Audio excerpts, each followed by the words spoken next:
What's up, you guys? Hostile Carrot here, and today we have the last episode of my three-part series that aims to teach you everything you need to know to be as fast as the pros in Monster Energy Supercross 5. In my last two videos, I covered corner scrubs and the scrub cancel. In this video, I'll be covering 10 things you need to know if you want to be fast on Monster Energy Supercross 5. Let's get right into it. You should be playing the game on advanced physics with no assists. When you play the game on standard physics, the bike is much less maneuverable. This means you can't abuse the physics to your advantage with tricks like the wheelie glitch or the corner scrub. Keeping your back wheel on the ground as much as possible is the key to success in this game, and it's only really possible on advanced physics. Standard physics limits the maneuverability of the bikes, meaning they are less agile on straightaways and in the corners. Also, some of the fastest techniques in the game are not possible on standard physics. You simply will never get as fast as the top guys if you play on standard physics. It is not possible. Please do not bother playing on standard physics. You should be playing this game on manual shifting. You are smarter than a computer. One of the best examples I can give of this is hitting a triple out of a corner. Second gear is almost certainly sufficient to clear the jump. However, if you're on automatic shifting, you may hit the rev limiter at the base of the jump, so the game's going to shift you into third gear as you're going up the jump. That means you're going to bog down going up the jump because you're going to be in the bottom of third gear when you should be in the top of second. And then ultimately you're going to come up short on the triple for no reason. It takes a little bit of time to get used to. You may want to change the controller mapping. Personally, I use the A button to shift up and the B button to shift down. Either way, figure out how, shifting is comfortable for you.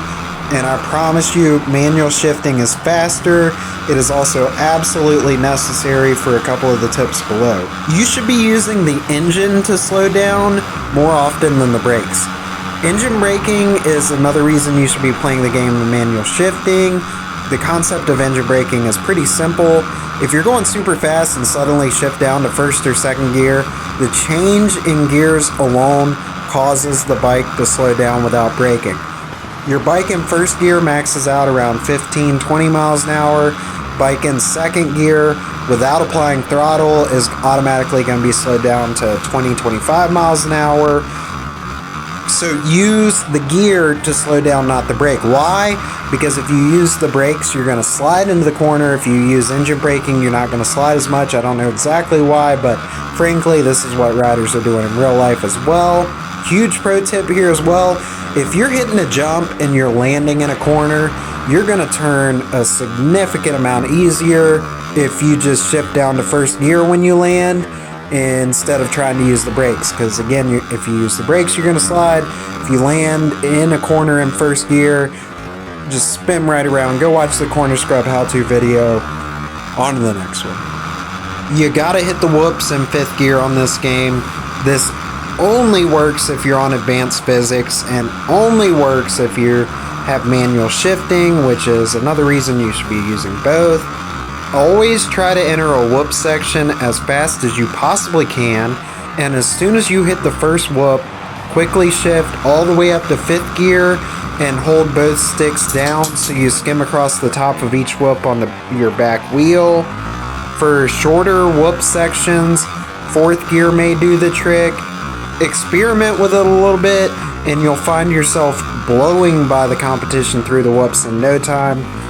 If you didn't know about fifth gear and the whoops already, this alone is going to save seconds off your lap time. The next thing I'm going to talk about here is your gear ratio. Unanimously across all bike manufacturers, 250s and 450s, you should be running the long gear ratio. Its torque is nearly identical out of the corners to medium or short gear ratio. I'm going to go ahead and admit there's a little bit less torque here, but it doesn't matter because the gears last longer. Also, fifth gear in the whoops works best on long gear ratio. You will absolutely fly through the whoops with long gear ratio. The best example I can give for why you should be running long gear ratio is the last straight on Salt Lake City 2. The fast line here is triple, double on shorter medium gear ratios. Second gear is not enough to get over the first triple. So what's going to happen is you're going to come out of the corner in short gear ratio in second gear. You're going to have to bump up to third gear to try to clear the first triple, but you're going to be in the low part of third gear. You're going to bog down up the lip, and you're probably still not going to make it. If you're on long gear ratio, second gear will get you all the way around pretty much any track that's not Atlanta or Daytona Beach. You absolutely need to be running long gear ratio. This is a promise. And why am I telling you this? Because I had to learn all this information the tough way.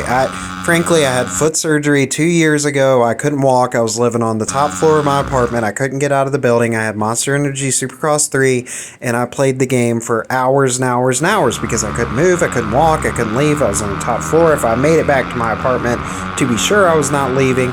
So I played this game over and over and over. I met a couple of very fast people, and I'm telling you guys because I think it's fair for y'all to have the information. If you want to be good at this game, I want you to be able to watch this video, and I'm telling you guys the truth. This is what I do. This is what DK Coltrane does.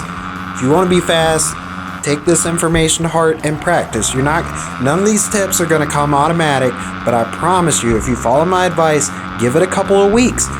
Let the muscle memory set in. You will be very, very fast, and I definitely look forward to competing with you because having other competition is what makes this game fun. Moving on. So next, we're going to talk about suspension setup. Frankly, I really did not want to mention this because people put way too much emphasis into it.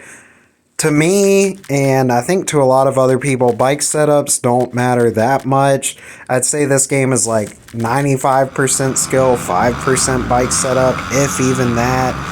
And I want to be real clear real quick. Your gear ratio matters. The suspension changes you can make in this game do not affect the bike's performance very much. Regardless, if you want a good bike setup, go into time attack on a track you're already super good at and make the bike stiffer.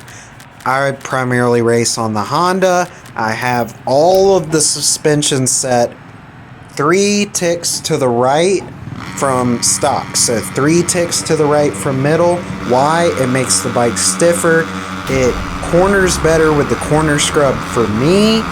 And why do I want the suspension stiff? Because I know every track on the game like the back of my hand, and I planned on landing every jump perfect. I have no need for suspension. So if you want to try some new bike setups, go onto a track you like, adjust them, make the bike stiffer, see if you're running faster lap times. If not, mess with it a little bit more. There's no magic bike setup though. I promise you guys, there's nothing that's just going to automatically shave a second off your lap time. Because frankly, if you go into time attack and mess with it, you're going to come to the same conclusion me and plenty of other fast people came to, is that it really doesn't matter. Moving on. On the other hand, bike manufacturer selection on this game is wildly important. I wish this was not the case, but on this game, on 450s, you should be running Honda or GasGas. They are absolutely superior to all other brands. On the 250s, KTM is king. This is tried, true, and tested. If you don't believe me, just go into time attack, look at what the top 10 people are running on each track. Promise you, 450s, they're going to be on the Honda or GasGas. 250s, they'll be on the KTM. They're just plain faster. I think it's unfortunate. I wish there was a lot more variety online. This is what everyone's running. So it's just what it is. Proper use of time attack is the single easiest way to get fast on this game. So say you're running a consistent 50-second lap time on a track. Head into time attack and you see that the fastest lap ever was a 46. Don't bother trying to play against the 46 yet. You're not going to be able to keep up, so you're not going to be able to learn anything from that rider's play style.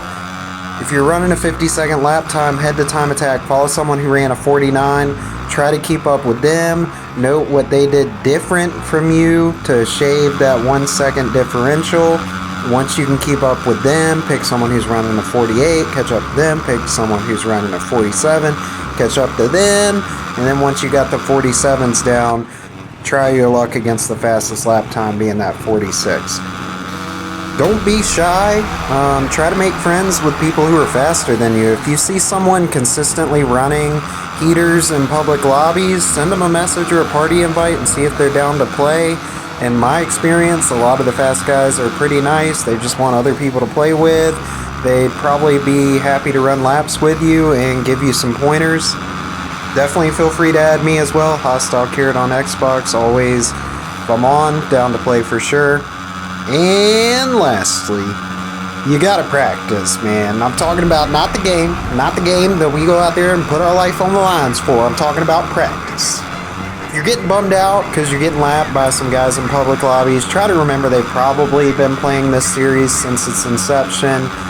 Head to Time Attack, get your laps in, and one day soon you'll be that guy.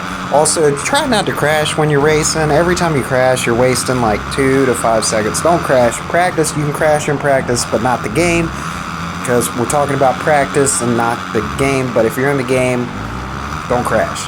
I hope you all have enjoyed this video. As always, feel free to hit me with any questions you have in the comments, and I look forward to playing you all online. Peace.